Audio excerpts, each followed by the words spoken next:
Hello, my dear student. Myself Amit Pandey, and I welcome you all in this online classes. So, in previous classes, we had completed the concept of construction of human eye and the functioning of its different parts. Now, today we are going to start the topic power of accommodation. So, let's start the topic power of accommodation. Now, see what is power of accommodation. What happens sometime the focal length of our eye need to be increased, or sometime it is required to decrease the focal length of our eye lens. Now why we have to increase or decrease the focal length of our eye lens? See what happen. जैसे कि मान लीजिए कि आप कभी कोई bright light पे जाते हो या फिर डार्क लाइट पे जाते हो, तो ऑटोमेटिकली क्या करते हो आप, आपकी आईज जो है वो चेंज होती है। मीन्स आप आईज को बड़ी करते हो या छोटी करते हो। तो एक्चुअली आप यहाँ पे क्या कर रहे हो, एक्चुअली हम यहाँ पर फोकल लेंथ को इंक्रीज या डिक्रीज कर रहे हैं। So the property of eye lens to adjust its focal length automatically is known as accommodation और पावर ऑफ एकोमोडेशन। अच्छा, एक बात और कि ये जो एडजस्टमेंट हो रहा है फोकल लेंथ का, ये करता कौन है? So this will happen with the help of ciliary muscle.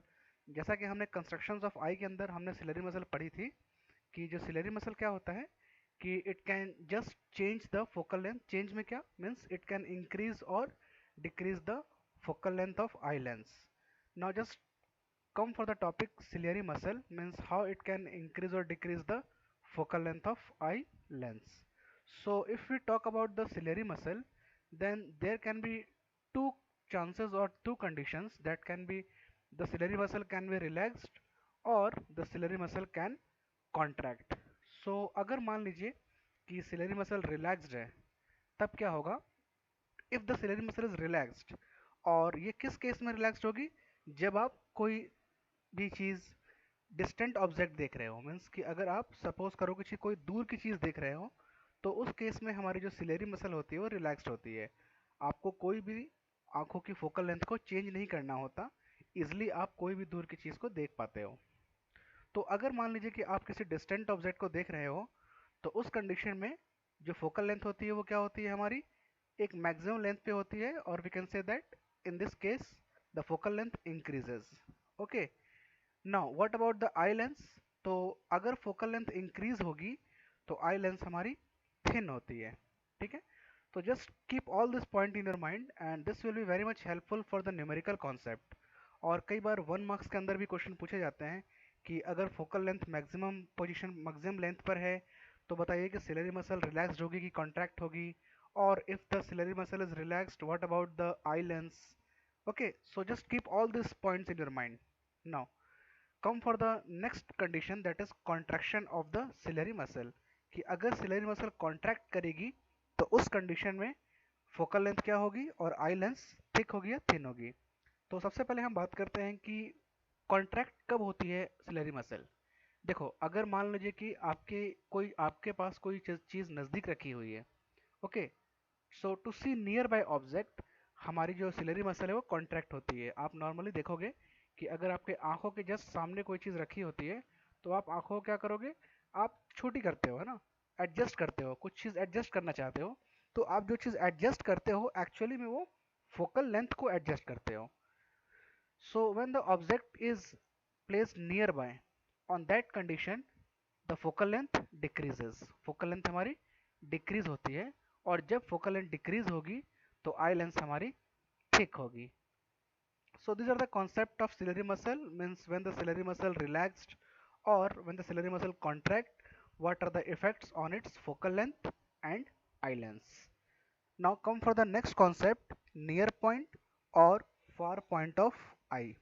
तो अगर हम बात करें नियर पॉइंट की, तो अगर कोई नॉर्मल आई है, ह्यूमन आई है जिसको कोई भी डिफेक्ट नहीं हो रखा, तो उस कंडीशन में जो नियर पॉइंट होती है वो 25 सेंटीमीटर होता है। ठीक है, ये आइडियल ह्यूमन आई के लिए है। अगर मान लीजिए कि ये 25 सेंटीमीटर चेंज हो रही है, means if this 25 centimetre get disturb, then we can say that he and she is suffering from some disease or some defect in his eyes। तो नॉर्मली हम कहेंगे कि अगर पूछा जाए कि what is the near point, then for a normal eye it is 25 centimetre.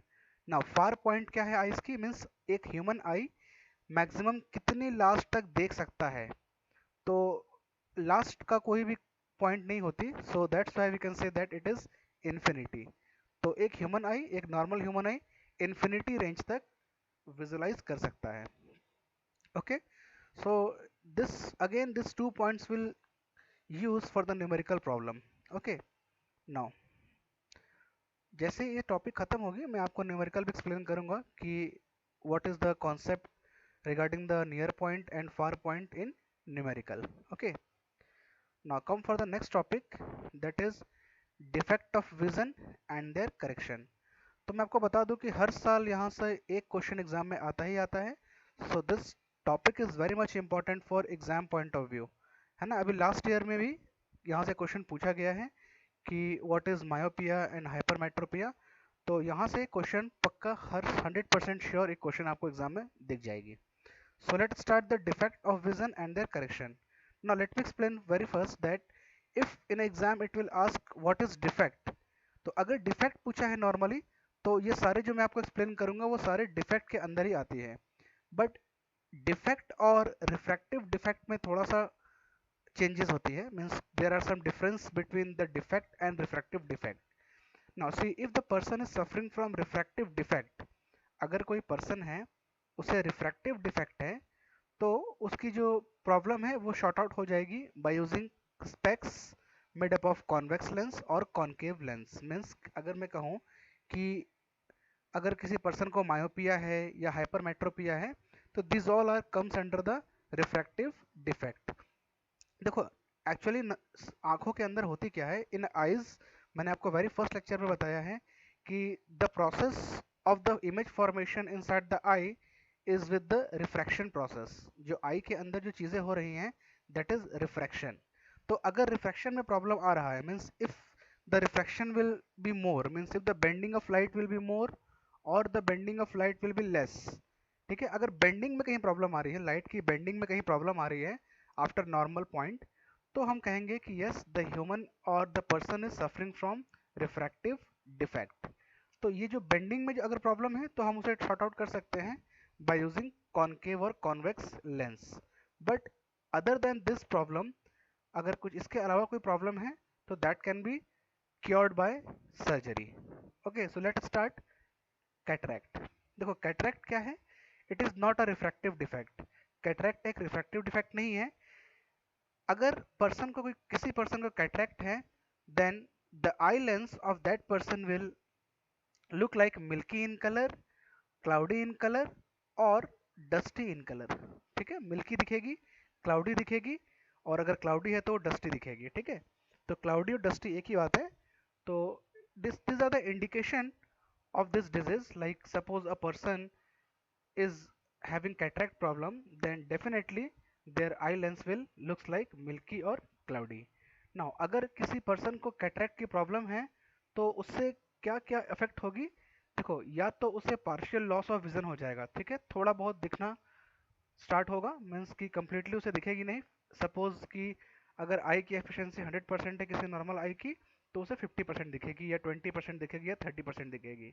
या फिर ये भी चांसेस हैं कि after 3 year 4 year 5 year permanent vision loss हो जाएगी उसे। ठीक है, ये पूरा ब्लाइंड हो जाएगा। नाउ अब इसे करेक्ट कैसे करेंगे, तो देखो जहां पर भी इसमें किसी पोर्शन पे अगर प्रॉब्लम आ रही है, एक्स्ट्रा ग्रोथ है वहाँ पे कैटरेक्ट की, तो या तो हम उस कैटरेक्ट को सर्जरी करा ले and that surgery is called as cataract surgery.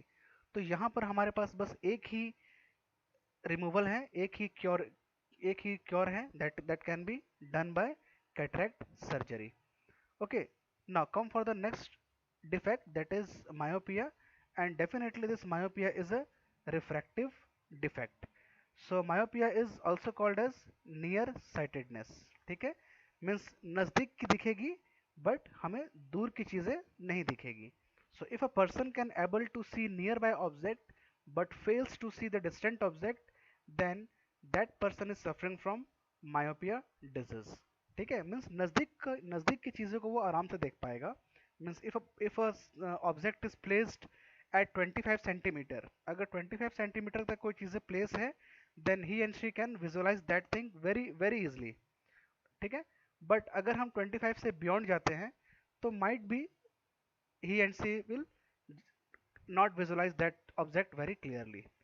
Okay, now देखो यहाँ पे see here, this is the first diagram for a normal eye. अगर हम normal eye की बात करें तो किसी normal eye के अंदर रिफ्रैक्शन कैसे होता है ये हम पहले समझते हैं, और उसके बाद हम समझेंगे कि अगर वो प्रॉब्लम है किसी चीज़ की, अगर if a person is suffering from myopia then उसके अंदर रिफ्रैक्शन कैसे होती है. And definitely this part will come in the exam. Exam में पूछता है कि मायोपिया के रिफ्रैक्टिव डायग्राम बनाइए, उसकी करेक्टिव डायग्राम बनाइए. तो ये चीज़ें आपको बाय हार्ट आपको याद करनी है, ठीक है, प्रैक्टिस करनी है एग्जाम के लिए. Now see for a normal eye हमने एक पॉइंट ओ लिया है and that is object, and from the object a ray of light is coming to the eye lens. अब देखो यहाँ पे मैंने 3 रे ऑफ लाइट ली है. इसका मतलब ये नहीं है कि हमेशा 3 रे ऑफ लाइट ही आएगी.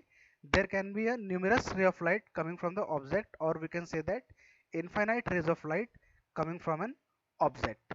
तो for the sake of simplicity I have taken 3 rays of light, कि आपको जो रिफ्रैक्शन है वो क्लियरली विजुलाइज हो पाए, इसीलिए मैंने 3 रे ऑफ लाइट ली है. किसी किसी बुक में 2 भी ले रखा है, तो कंफ्यूज नहीं करना आपको.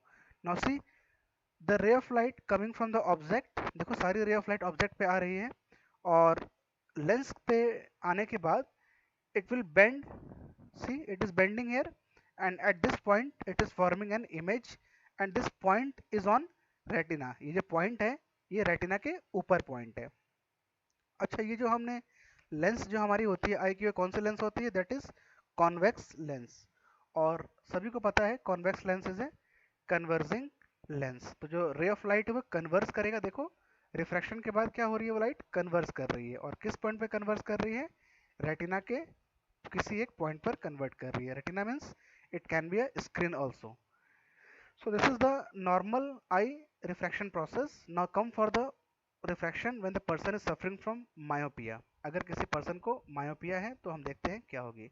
तो देखो जैसा मैंने कहा आपको, मायोपिया के अंदर क्या होती है, दूर की चीज़ें नहीं दिखेंगी but the person can able to see near by object. तो मैंने यहाँ पर O और O डैश शो कर रखा है.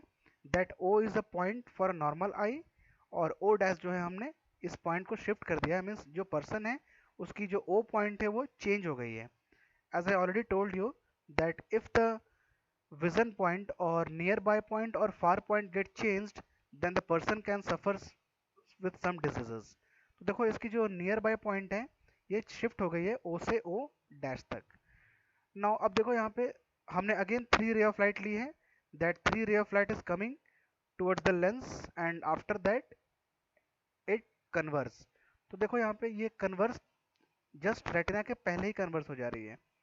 ठीक है, एक्चुअली में तो ये रेटिना के ऊपर होनी थी, बट जो पर्सन है he is myopic person, so the रे of light is forming just behind the retina. इस पॉइंट पर रे ऑफ लाइट और सारी जो रे ऑफ लाइट है वो मीट कर रही है. ओके, तो अब हमें करना क्या है, how we can correct that formation of image from this point to at the point of retina. देखते हैं कैसे करेंगे. अब हमें लाइट को क्या करना पड़ेगा, डाइवर्स करानी पड़ेगी, क्योंकि देखो लाइट क्या हो रही है, कंसंट्रेट कर रही है.